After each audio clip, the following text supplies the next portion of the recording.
Just by the governor's mansion. Got it. Yeah. Good luck. Yeah, it's gonna be. I know. Is the Capitol Police now? No.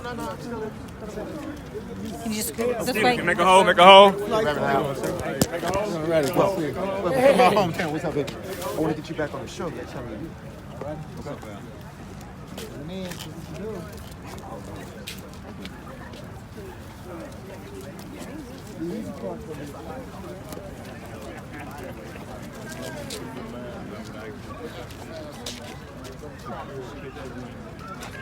Presided by School of Theology. School of Theology is the main host speaking today's activity. I want to call on the dean to have a word of expression. And then Reverend Sharpton will make a statement and take a few questions.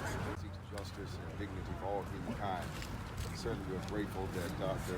Al Sharpton has decided to come and has shown himself unto us, revealed his thoughts and his perspectives unto us that we join in consensus with.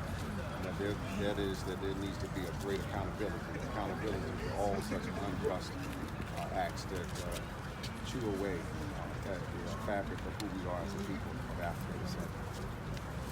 Let me say, first of all, that I'm honored to be here to have this dialogue at Virginia Union, where in 2012 I was given an honorary degree, so I'm an alumni of Southern here. I'm also honored because I think it's important that one of the heads of a national civil rights organization come to Virginia and say this is not a Virginia issue, this is a national issue, and that it should not in any way see time bring down the level of insult and the level of disgrace this has caused our communities, both nationally and Americans in general. Just 2 weeks ago, in the state of Florida, Mr. Governor DeSantis, who ran against Andrew Gillum and won as a Republican who supported President Trump, a Republican that we felt had made certain racial statements about Gillum. When he heard that his Secretary of State, Ertel, had engaged in blackface early in life, he fired him. We cannot have one standard. When we stood and told him Ertel had to go in Florida as a Republican and give a pass to Democrats in Virginia. Anytime you have a Florida Republican take a stand that you will not have a Virginia Democrat who says they are our friend and they've grown, then it's time to keep the national spotlight on this. I was so glad to see a group of faith leaders, Dr. Howard making sure that we had all communities of faith, Muslim, Jewish, Catholic, and all levels of Protestant represented. But I think the most impressive for me is how the young students packed out that chapel. Yes, sir. Because they will have to grow up. And the lesson Virginia teaches, they will take unto their older life.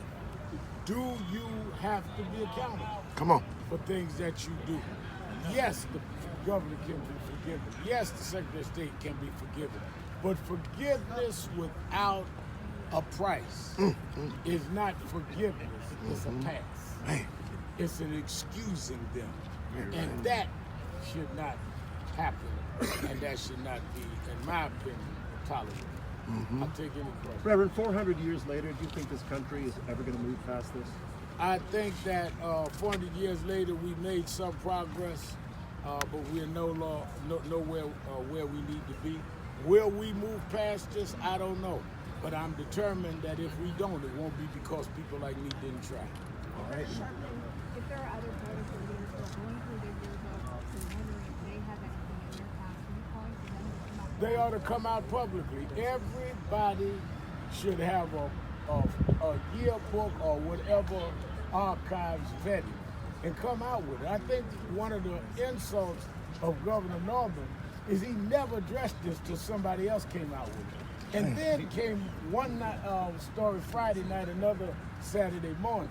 I think that if you disclose it and come out with it, it gives people room to say maybe you're being honest, maybe you're not. And I think that he's got to deal with how he dealt with this. And I think that that is part of what added insult to injury. To turn around and say, you know, my classmates told me I didn't do it after you said you did. Again, as I said in the speech, means that even you admitting it was possible you did, whether you did or not. Oh, and by the way, though, I did do blackface on Michael Jackson. Were you supposed to feel better about that? Go ahead, Doc. Should they both resign? And your thoughts on Lieutenant Governor? I think that the thoughts that I had is that both should step aside and become great examples of that we must, if we don't disclose, we must have a higher standard and step aside. If they had disclosed it while they were running or earlier in their career, it would have been different. And as I said about the lieutenant governor, I think that this lady should be respected. I think she is certainly someone that should not be denigrated in any way, and I think he deserves due process. But I think those that are trying to conflate the issue, one is there is two different stories. On the other side, the racial side, there are no two different stories. Both of them said they did blackface. So we don't have to await an investigation. That's right. Why does this ugliness persist? I think the ugliness persists because we will not deal with it. And those of us that do deal with it, we are denigrated rather than what we are talking about. Come on, man. I'm sure there'll be right-wingers that'll say, why did I come? And the question is, why didn't others come? And Come why on, didn't man. everybody come? That's right, everybody And I come. think that we have got to start dealing with the fact that this keeps occurring. Charlottesville, blackface. Virginia should not want to be known for that. We all were planning to come to Virginia this year and still are, to deal with commemorating 400 years later and say from Jamestown to the Truman balcony with Barack Obama. But now, we've got to look at Virginia and say, wait a minute, what's going on there? And if they're not held accountable, it will make our commemorations have a different tone. Reverend, your reaction to your post saying that Virginia is for losers? Well, I think that it is a challenge of Virginia to turn that around. Is this a time where we should? Lieutenant Governor or the Attorney General? No, I have not. No, I've not sought to. Is this I'll a take time? one more. I got Is this a time where we should put both Democratic and Republican aside and let independents give independents a fair chance? I think that I know some good independents and bad independents too. I think that whoever is running ought to stand on their record and their vision. But we should not be chained to either party. And I think that we have, don't forget that the Republicans first were the ones that was against slavery. We're talking about 400 years. And the Democrats were on the other side. We didn't turn Democratic until after the New Deal into Kennedy. The Civil Rights Movement when we turned Democratic. So we should support our interests and make sure a party supports our interests. What Yes, about sir. Barry's apology? Does that make any difference? Do you I see think that- that he handled it much better.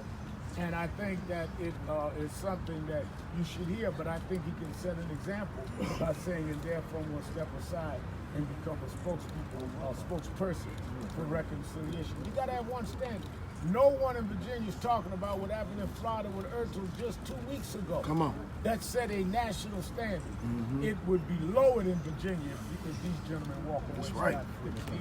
Thank you all for sharing. Thank you. It should.